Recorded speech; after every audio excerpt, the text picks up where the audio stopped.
Irmão, por que você faz o que faz? Pergunta genérica, hein? Mas a pergunta é abrangente mesmo. Qual a sua motivação em fazer o que você faz? E qual a sua finalidade em fazer o que você faz? Você tende a ser uma pessoa meramente pragmática, apertando o botão, clicando numa tecla, isso funciona, ok?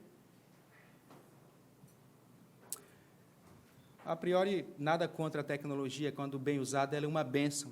Mas o meu ponto é, será que nós não vivemos numa época na qual, por exemplo, a frenética troca de programas de entretenimento, o ritmo acelerado da vida, em parte, funcionam como um forte convite a adotarmos uma vida de reflexão? Por outro lado, o que você pensa sobre um caminho que demanda de você reflexão, ponderação, amor sacrificial, abnegação, e diferente do imediatismo moderno, aguardando firmemente por promessas divinas que talvez lá no fundo do seu coração, do meu coração, do nosso coração, esteja demorando uma eternidade. É com essa perspectiva que eu gostaria de refletir nesta noite com os irmãos sobre a abnegação cristã e a sua relação com a graciosa providência de Deus, o fundamento da nossa confiança e esperança. Por isso eu convido os irmãos para abrirem as suas Bíblias em Deuteronômio 34, e nós leremos os versículos 5 e 6.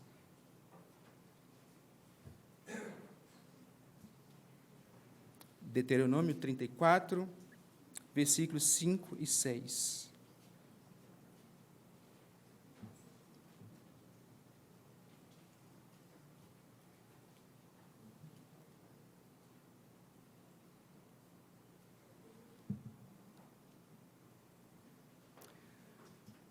Assim Moisés, servo do Senhor, morreu ali na terra de Moabe, segundo a palavra do Senhor.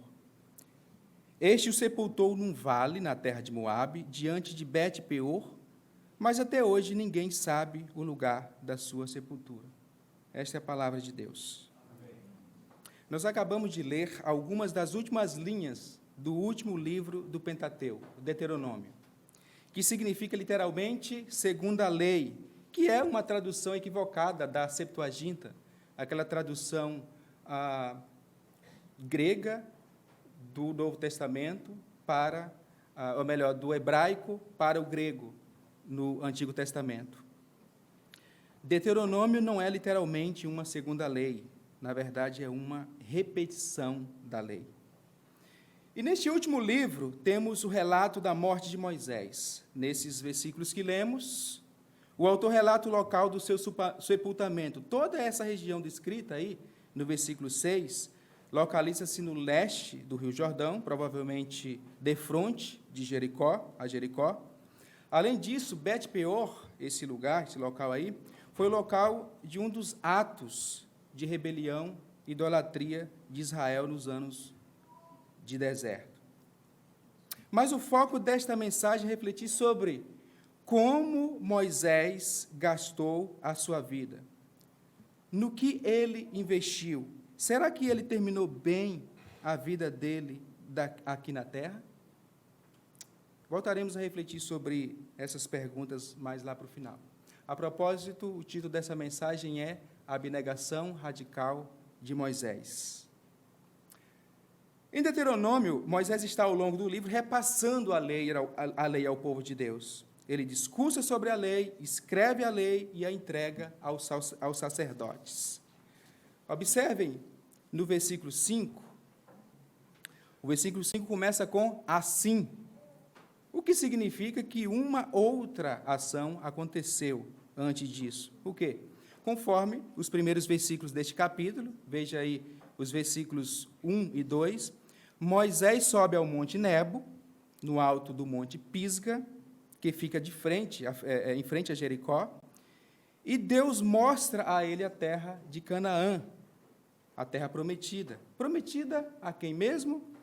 No versículo 4, a terra que Deus havia lá atrás prometido sob juramento a Abraão, Isaque e Jacó, que daria a descendência deles. E, de fato, esta terra seria herdada pela nova geração do povo de Israel.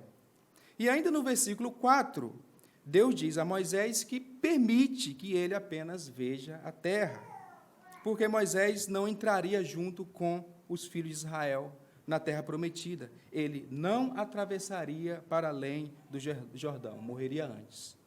Até que chegamos, então, nos versículos 5 e 6. Mas note também que a primeira palavra deste capítulo é então. A primeira palavra é então, que também denota continuidade de uma ação anterior e ainda mais abrangente, porque antes Moisés está ao longo de todo o livro repassando a lei ao povo de Israel em forma de discursos, são 3 ou 4 discursos ao todo, dependendo da divisão dos autores, estudiosos ou editores. E após os seus discursos sobre a lei, suas últimas disposições a partir do capítulo 31, incluindo um tom de despedida, o passado, o bastão para Josué, e a sua bênção aos filhos de Israel, no capítulo 33, finalmente, aqui no capítulo 34, conforme nos versos que lemos, é relatado a morte de Moisés.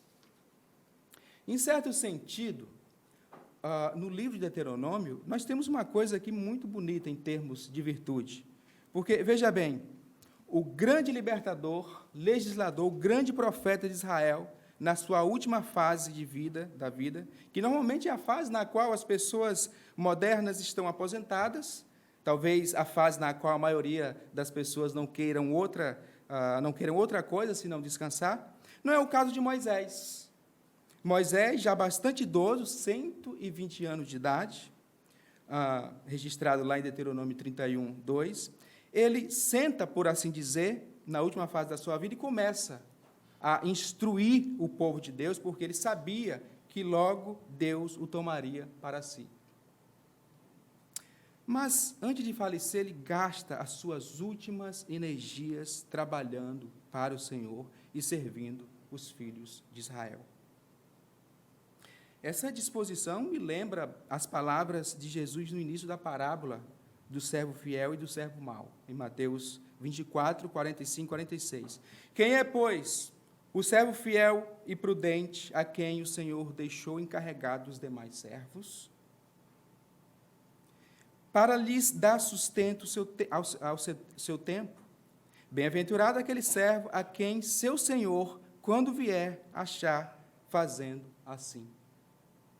Em todo o livro de Deuteronômio, Moisés está instruindo o povo de Deus, discursando sobre a lei para uma nova geração, filha daquela geração que saiu do Egito, e que, por causa da sua incredulidade, peregrinou no deserto até perecer por lá. Moisés, já em idade avançada, continua o seu trabalho incansável de instruir o povo de Deus antes dele partir para o Senhor. Então, essa característica de Moisés como líder é um forte indicativo a respeito de quem Moisés foi e de como ele administrou a sua vida aqui na terra. Ele foi um homem extremamente abnegado, que gastou literalmente os seus últimos 40 anos de vida liderando, instruindo e suportando, diga-se de passagem, as inúmeras instabilidades, rebeldia e incredulidade do povo de Israel. A vida de Moisés é dividida em 3 períodos.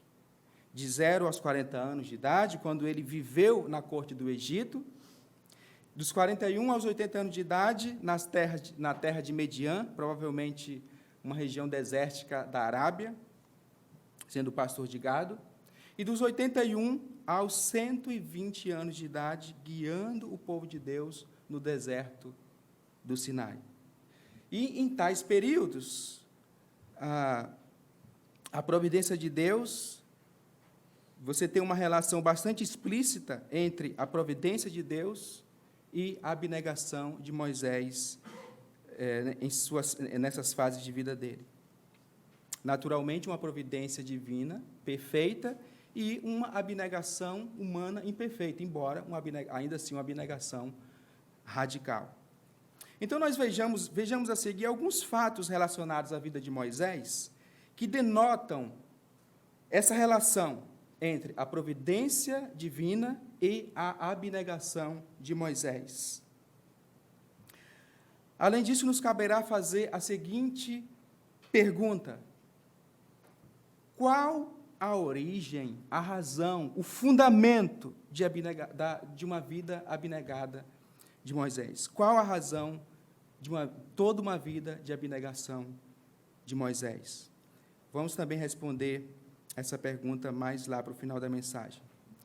Isto é, se você não dormir, vai perder e ainda corre o risco de ter pesadelo à noite. Destacar apenas alguns pontos a respeito disso, dentro dessas 3 fases da vida dele, como eu mencionei ainda há pouco. Então, na primeira fase, do 0 aos 40 anos de idade, desde muito cedo, a vida de Moisés não foi fácil.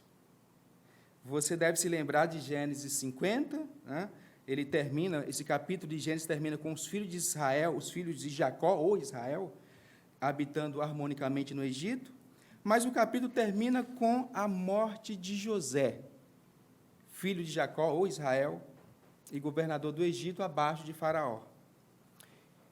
E no primeiro capítulo de Êxodo, um outro faraó que não havia conhecido José se levanta para governar o Egito, e percebendo que Israel, nesse período, havia se multiplicado, se tornado mais poderoso do que a população egípcia, ele ordena que as parteiras hebreias matem os meninos hebreus ao nascer, embora as parteiras tenham arranjado um jeito de desobedecer o rei.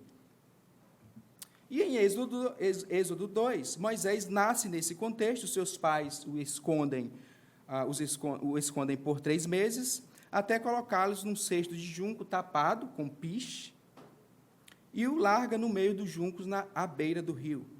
A irmã do menino ficou de longe para ver o que ia acontecer com ele, até que chega quem? A filha de Faraó, que o vê, tem compaixão dele, o adota e, sob a esperta intervenção da irmã de Moisés, ela contrata uma ama para amamentar o menino, cuidar desse menino, pagando a ela um salário até o menino ficar maior e devolver para a filha de Faraó. No final das contas, quem é essa ama? A própria mãe do menino. Então, você deve concordar comigo que no período que a mãe de Moisés esteve com ele, ela deve ter educado Moisés na tradição hebraica, ele deve ter ouvido as histórias a respeito da aliança que Deus havia feito com Abraão, Isaque e Jacó, as implicações dessas promessas, ouvido a respeito da história do povo de Deus, aprendido a temer e amar o Senhor. Imagino que Moisés deve ter sido preparado por ela, pelos seus pais, a confiar na providência divina para enfrentar a separação familiar, que inevitavelmente viria, uma vez que ele passaria a morar com a filha de Faraó, como filho dela, como de fato aconteceu. Então, ainda muito jovem, Moisés precisou enfrentar essa situação. A gente vê nesse episódio a providência divina, a providência de Deus sobre a vida de Moisés e a sua família, e já muito cedo Moisés precisa enfrentar a separação dos seus pais, mas certamente confiando na providência de Deus. Na segunda fase da sua vida, aquela fase que vai dos 41 aos 80 anos, já morando na casa de Faraó, Moisés intervém numa situação em que um egípcio espancava um hebreu, um do seu povo, lá em Êxodo 2, 11 e 12, e Moisés equivocadamente mata o egípcio. E algum tempo depois, ao saber que o seu crime havia sido descoberto, ele foge para a terra de Midian.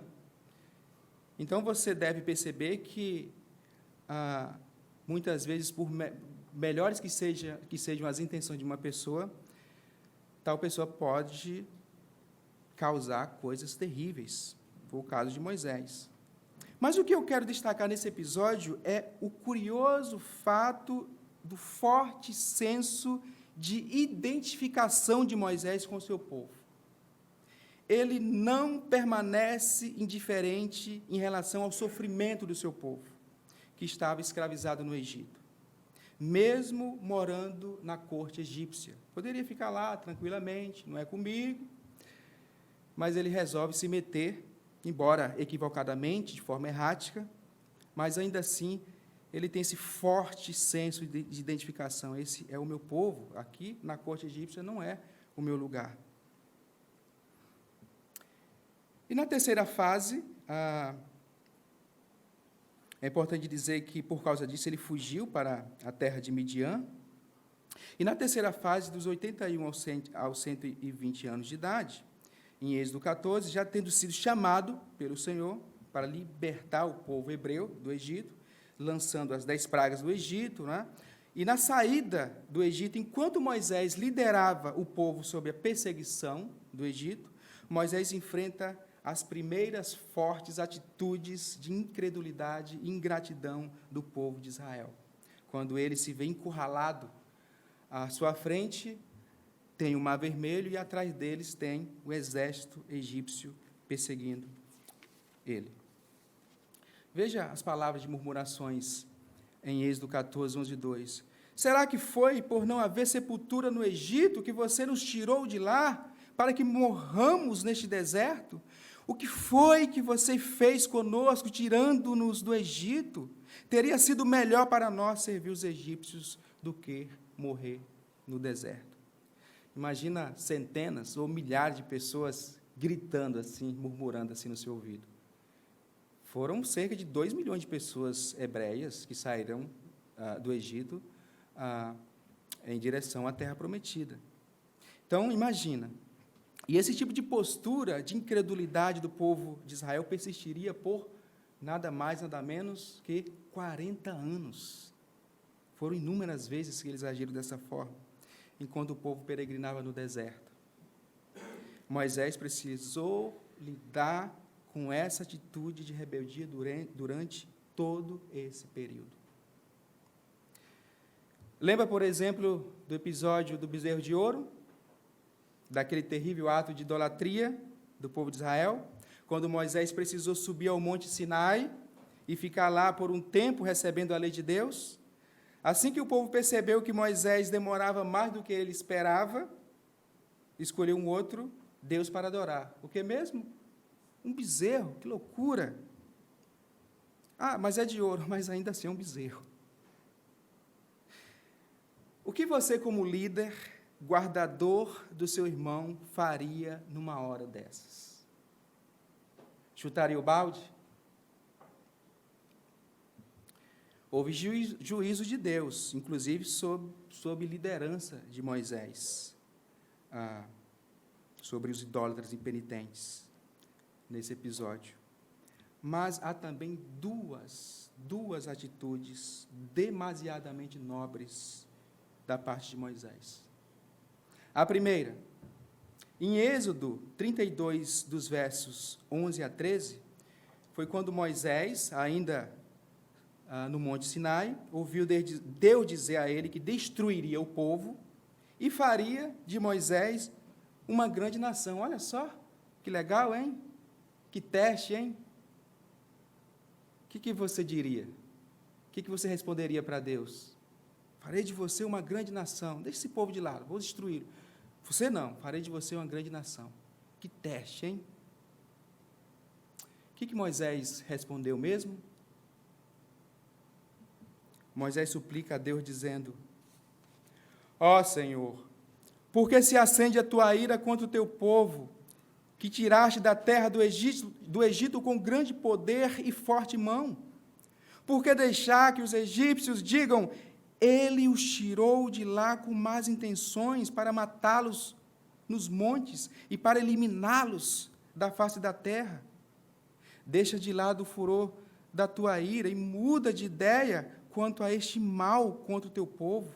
Lembra-te de Abraão, de Isaque e de Israel, teus servos, aos quais por ti mesmo juraste, dizendo: multiplicarei a descendência de vocês como as estrelas do céu. E toda esta terra de que tenho falado, eu a darei à sua descendência, para que possuam por herança eternamente. Que ousadia, não é? Olha que interessante, Moisés suplica a Deus argumentando, e argumentando com base nas promessas que o próprio Deus já havia feito ao povo. Não são argumentos vazios, são argumentos baseados na própria palavra de Deus. Como é que você ora? Como você ora ousadamente ao Senhor? Como você entra no trono da graça, conforme nos ensina, no trono da graça com ousadia, conforme nos ensina o autor aos Hebreus? Com qualquer palavra ou com palavras, com orações baseadas na própria palavra de Deus? Irmãos, isso é lutar com Deus. Isso é lutar com Deus, no melhor sentido da expressão. E o que acontece? No versículo 14, então o Senhor mudou de ideia quanto ao mal que ele tinha dito que traria sobre o povo. Que coisa maravilhosa, não é? Não é que Deus tenha se arrependido literalmente. Deus, de alguma maneira, está testando o grande líder do seu povo. E a segunda atitude de Moisés, diante dessas situações todas lidando com o povo, especificamente nessa situação do episódio de idolatria ao bezerro de ouro. Em Êxodo 32, 31, quer dizer, isso depois dessa situação, depois do juízo de Deus, empunhado por Moisés, prevalecer sobre os impenitentes, aí nós temos um dos atos mais chocantes e mais impactantes de toda a Bíblia. Um ato de profunda abnegação pessoal, de profundo amor sacrificial, de profunda devoção passional de um líder, em favor de uma gente difícil. Como você lida com gente difícil? Como você lida com gente difícil na igreja? Existe gente difícil na igreja. Como você lida com os seus irmãos difíceis? No versículo 31, Moisés voltou ao Senhor e disse: o povo cometeu grande pecado fazendo para si deuses de ouro. Agora, pois, perdoa-lhe o pecado, ou, se não, peço-te que me risques do livro que escreveste. Em outras palavras, Senhor, que o Senhor me mate, caso o Senhor não queira perdoar o seu povo. Prefiro que o Senhor me mate, prefiro que o Senhor risque o meu nome do livro dos vivos. Obviamente, o Senhor não ouviu essa oração de Moisés. Mesmo lidando com uma gente difícil, uma gente que gerava sobre a sua vida tensão, pressão por longos anos. Essa é a oração de um homem que ama o seu povo. Irmãos, o que faz alguém gastar uma parte significativa da sua vida em serviço irrestrito e radical a Deus, servindo as pessoas? Em troca de uma vida o que faz você trocar uma vida de conforto pela aridez do deserto e estar disposto a enfrentar a hostilidade de um povo por 40 anos e, por vezes, enfrentando oposição do próprio povo? Isso tem a ver com fé. Confiança nas promessas graciosas de Deus. Isso é enxergar para muito além do imediatismo. Hebreus 11, 24 e 25 ratifica essa ideia. Pela fé, Moisés, sendo homem feito, recusou ser chamado filho da filha de Faraó, preferindo ser maltratado junto com o povo de Deus a usufruir do quê? Dos prazeres transitórios do pecado, do que mesmo? Dos prazeres transitórios do pecado.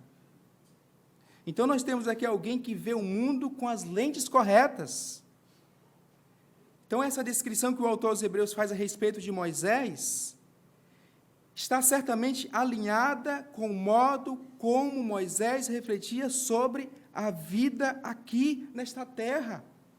Então, nós podemos dizer que a relevância de Moisés no mundo tem a ver com a sua cosmovisão, com a sua visão de mundo, isto é, ele diria: eu sou pó, a vida aqui é curta, eu preciso desempenhar o serviço que Deus pôs nas minhas mãos com todo zelo, amor e abnegação possíveis, porque tudo o que importa é a aprovação de Deus. E não é que é isso mesmo que Moisés pensa? Veja o que ele diz no Salmo 90, dos versículos 9 e 10. Ouça bem: pois todos os nossos dias se passam na tua ira, acabam os nossos anos como um breve pensamento. Os dias da nossa vida sobem 70 anos, ou, em havendo vigor, a 80. Só um parênteses aqui, meus irmãos. Se existe uma coisa que a Bíblia não deixa você ser, é ingênuo em relação à realidade. Isso aqui é um texto extremamente realista.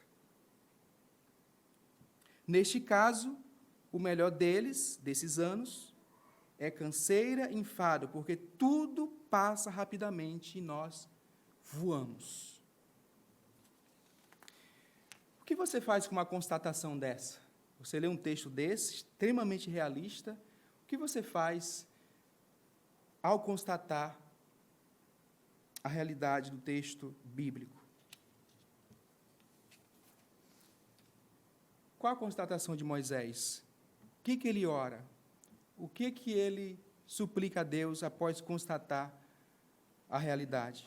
No versículo 12, nesse mesmo Salmo 90, ele mesmo diz: ensina-nos a contar os nossos dias para que alcancemos coração sábio. Meu irmão, o modo como você vê o mundo e o seu coração reage à palavra de Deus vai determinar significativamente nas escolhas que você faz na sua vida. Se você atribui a este mundo um valor muito maior do que realmente ele vale, maior será o seu apego com este mundo. Por outro lado, quanto mais o seu coração se apega às coisas celestiais e aos valores do reino de Deus, mais sábias serão as suas escolhas neste mundo. Mas, afinal, qual foi especificamente a razão da radical abnegação de Moisés?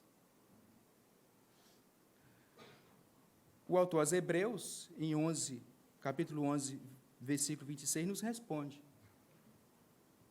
Ouça bem: ele entendeu que ser desprezado por causa de Cristo. Por causa de quem? Por causa de Cristo. Mas Moisés viveu séculos e mais séculos antes de Cristo. Ele entendeu que ser desprezado por causa de Cristo era uma riqueza maior do que os tesouros do Egito, porque contemplava a recompensa. Moisés não era bobo. Moisés viu o mundo com as lentes corretas. Apesar de viver séculos antes de Cristo, ele tinha conhecimento e fé suficientes a respeito do Messias que viria e resgataria os seus, que daria vida eterna aos seus, e ele certamente entendia estar incluído dentro dessa aliança. Portanto, a razão pela qual Moisés resolveu viver uma vida de profunda abnegação, uma abnegação radical, na qual ele amou o seu Deus e o seu próximo, foi Jesus Cristo, a pessoa em quem ele encontrou divina esperança. Mas, meu irmão, assim como nós, o próprio Moisés sabia a respeito das suas imperfeições, dos seus pecados. e o quanto ele carecia das misericórdias de Deus. Nesses versículos que lemos a respeito da sua morte, em Deuteronômio 34, ele morreu fora da terra prometida. Por quê? Porque ele mesmo havia pecado contra o Senhor. E qual foi a causa dele ter morrido fora da terra de Canaã? Lembra daquele episódio no deserto de Zim, em Números 20? O povo chega ao deserto de Zim, em Cádiz, sem água para beber, e volta a repetir aquelas mesmas murmurações na orelha de Moisés. Antes tivéssemos morrido com os nossos irmãos, morreram diante do Senhor, porque Moisés e Arão, porque vocês trouxeram à congregação do Senhor este deserto para morrermos aqui, nós e os nossos irmãos, os nossos animais. E por que vocês não tiraram do Egito, nos tiraram do Egito para nos trazer a este lugar horrível, onde não há cereais, nem figos, nem vinhas, nem romãs, nem água para beber? É assim que um murmurador fala. Então, Moisés, juntamente com seu irmão Arão, foi buscar o Senhor, e o Senhor ordenou que ele, Moisés, falasse. Veja, falasse, Moisés, falar, não é outra coisa, é falar a rocha para sair água. E o que Moisés faz no calor do momento, com a ira lá em cima? Números 29 a 12, Moisés pega o bordão que estava diante do Senhor, ele e Arão reúnem o povo com seu bordão e bate na rocha e fere a rocha. A Bíblia usa essa expressão, ele fere a rocha. Saíram muitas águas, é verdade, né? Água por todo lado.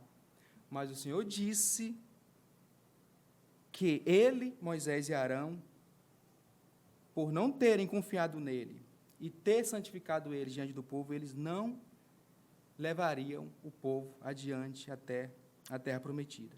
E, de fato, Arão morreu antes disso, e aqui em Deuteronômio 34, nos versículos 5 e 6, nós temos também Moisés sepultado fora da terra prometida.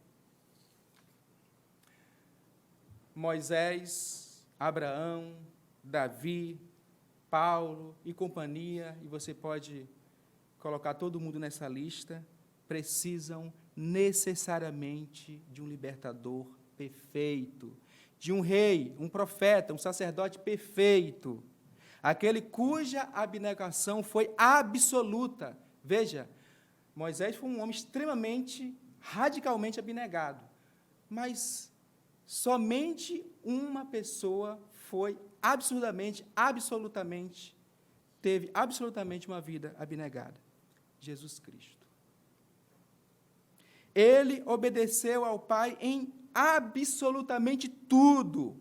Hebreus 4,15, porque não temos sumo sacerdote que não possa se compadecer das nossas fraquezas. Pelo contrário, ele foi tentado em todas as coisas, a nossa semelhança, mas sem pecado. Eu gostaria de fazer algumas aplicações. Meu irmão, qual é o seu grande projeto de vida? Ter um emprego estável? Buscar um bom casamento? Eu quero. Garantir o melhor para os seus filhos? Eu sugiro que você lute por isso.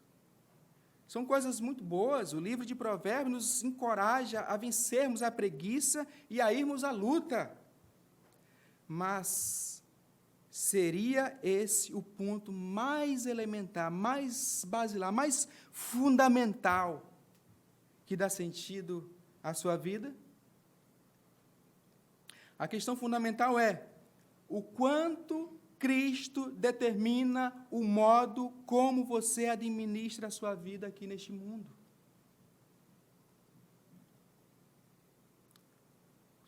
O nosso Senhor Jesus Cristo nos responde em Mateus 16, 24 a 25. Ele nos ajuda a refletirmos melhor sobre isso. Então, Jesus disse aos seus discípulos: se alguém quiser vir após mim, negue a si mesmo. Tome a sua cruz e siga-me. Pois quem quiser salvar a sua vida, a perderá. E quem perder a sua vida por minha causa, esse a achará. Qual é, então, a nossa prioridade enquanto Deus nos dá anos de vida aqui nesta terra?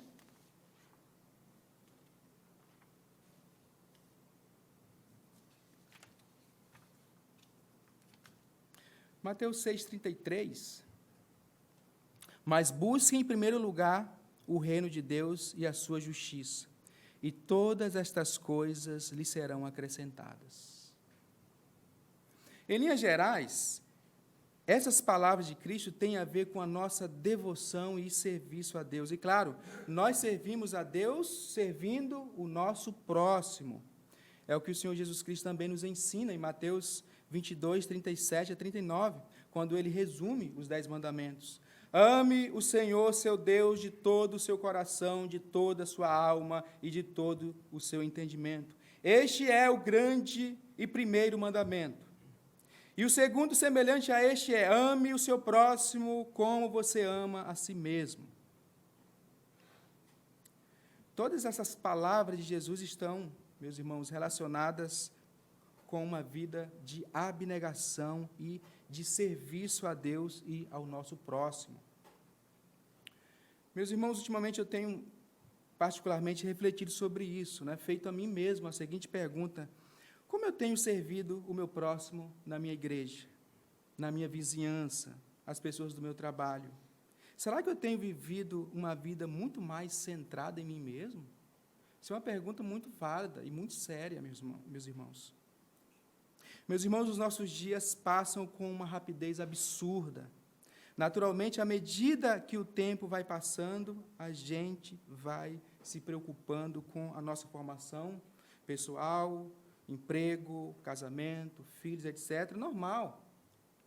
Mas até essas coisas devem ser feitas de acordo com a sabedoria que Deus nos dá na sua palavra. Então, nós não podemos deixar de diferenciar aquilo que passa daquilo que é perene, daquilo que dura, que permanece por toda a eternidade. C.S. Lewis escreve sobre isso. Ele diz o seguinte: se estudarmos a história, veremos que os cristãos que fizeram o máximo pelo mundo presente eram justamente aqueles que refletiam o máximo sobre o mundo vindouro. Os próprios apóstolos que iniciaram a conversão do Império Romano, os grandes homens que edificaram a Idade Média, os evangélicos ingleses que aboliram o tráfico de escravos, todos deixaram sua marca na terra precisamente porque suas mentes estavam ocupadas com o céu. Parece um paradoxo, não é? Mas é isso mesmo. Continua Lewis, foi a partir de quando os cristãos, em grande parte, deixaram de refletir sobre o outro mundo que se tornaram tão ineficazes, ou seja, tão inúteis neste mundo. E daí ele termina dizendo: mire o céu e obterá a terra por tabela. Mire a terra e não terá nenhum e nem outro. Uma última pergunta para a nossa reflexão: como você deseja terminar os seus anos de vida nesta terra? Seja ativo, trabalhando, com saúde, seja debilitado, enfrentando um câncer. Você confia que o Senhor cuida de você até nos momentos mais sombrios? Que Cristo já venceu a morte por você? Você confia que o seu Senhor cuidará de você até mesmo no momento da sua morte, como cuidou de Moisés, o seu servo? Sim, Moisés terminou bem. Se você voltar aí ao texto que nós lemos, 34, Êxodo 34, versículos 5 e 6, no versículo 5, está escrito assim: assim Moisés, o servo do Senhor, o que mesmo? Servo do Senhor, morreu ali na terra de Moabe, segundo as palavras do Senhor, E no versículo 6, este, quem é este? No texto, o Senhor. Este o sepultou num vale na terra de Moabe.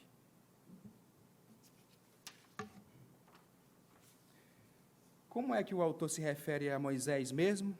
No versículo 5, como servo do Senhor. Na Bíblia, no contexto bíblico em geral, esse título é tecnicamente reservado para líderes especiais ou pessoas ao serviço de Deus, a serviço de Deus. Moisés morre na presença do Senhor como seu servo. Você pode notar ainda no versículo 6 que Moisés foi sepultado pelo próprio Deus.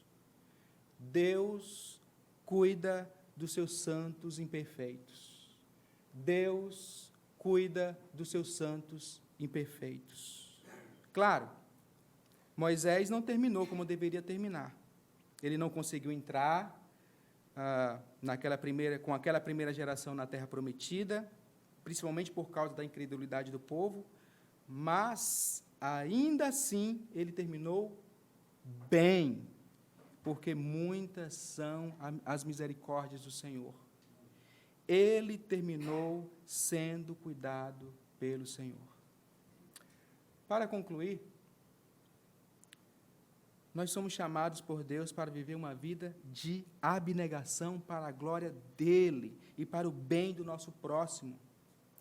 Enquanto isso, o Senhor, na sua divina providência, é quem cuida de nós até o último dia da nossa vida. Mas nós não nos enganemos.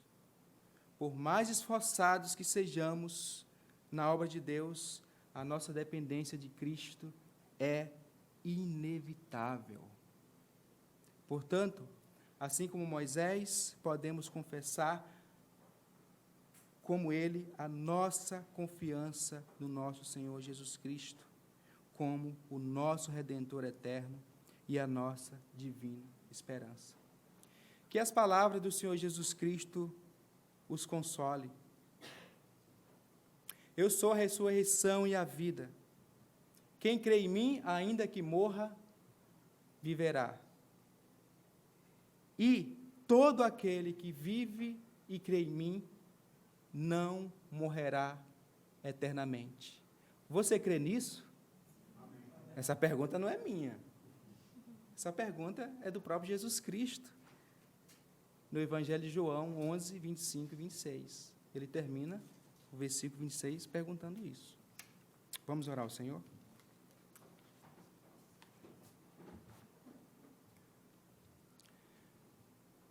Que assim seja, Senhor. Que assim seja. Ajuda-nos, ó Deus, a vivermos uma vida de profunda devoção, de profunda abnegação, de amor sacrificial. Senhor, nós sabemos que não é fácil fazer isso. Na verdade, é impossível, se o Teu Espírito Santo não nos conduzir a isso, se o Teu Espírito Santo não nos impulsionar a fazer isso. Que a Tua palavra habite ricamente em nossos corações, Senhor, e o nosso coração reaja corretamente à Tua palavra, de modo que todo o nosso ser, o nosso intelecto, seja permeado pela Tua palavra, mas o nosso coração e as nossas mãos, ó Deus, estejam alinhados, Senhor Deus, com aquilo que nós aprendemos da Tua palavra. Ajude o Teu povo, Senhor, ajude o Teu povo a crer piamente naquilo que a Tua palavra ensina, e ajuda-nos, ó Deus, a fazermos isso, vivendo a Tua palavra, conforme nós aprendemos aqui, amando o Senhor de todo o nosso coração, com toda a nossa alma, com toda a nossa força e entendimento, e o nosso próximo como a nós mesmos. Assim nós pedimos, no nome do Senhor Jesus. Amém.